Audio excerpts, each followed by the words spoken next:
আমি সজীব ওয়াজেদ জয় বলছি। আপনারা জানেন, আপনারা নিজের চোখে দেখতে পেরেছেন যে জাতির জনক, জাতির পিতা বঙ্গবন্ধুর বাসা, সেই ঐতিহাসিক ৩২ নম্বরকে পুড়িয়ে ফেলা হয়েছে।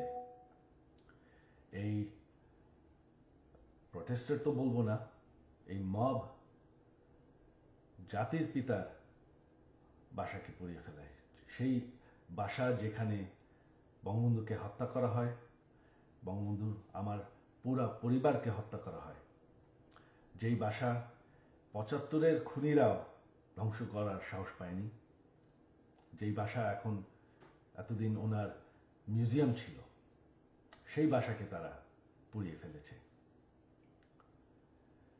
বঙ্গবন্ধু একটি দলীয় বিষয় না, বঙ্গবন্ধু হচ্ছেন জাতির পিতা। বঙ্গবন্ধু না থাকলে আজকে আমরা বাংলাদেশ হতাম না, আজকে আমরা পাকিস্তান হয়ে থাকতাম। আপনারা জানেন, সামনে 15ই আগস্ট, সেই কালো রাত, যেই রাত্রে বঙ্গবন্ধু এবং আমার পরিবারকে হত্যা করা হয়।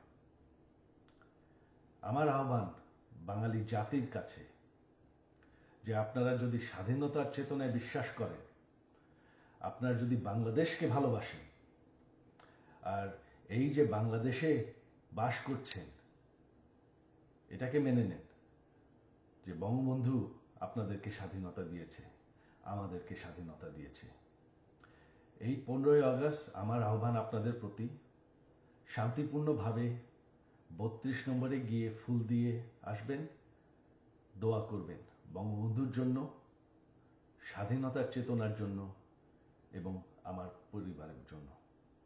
এই হলো আমার আহ্বান আপনাদের প্রতি। ধন্যবাদ। জয় বাংলা,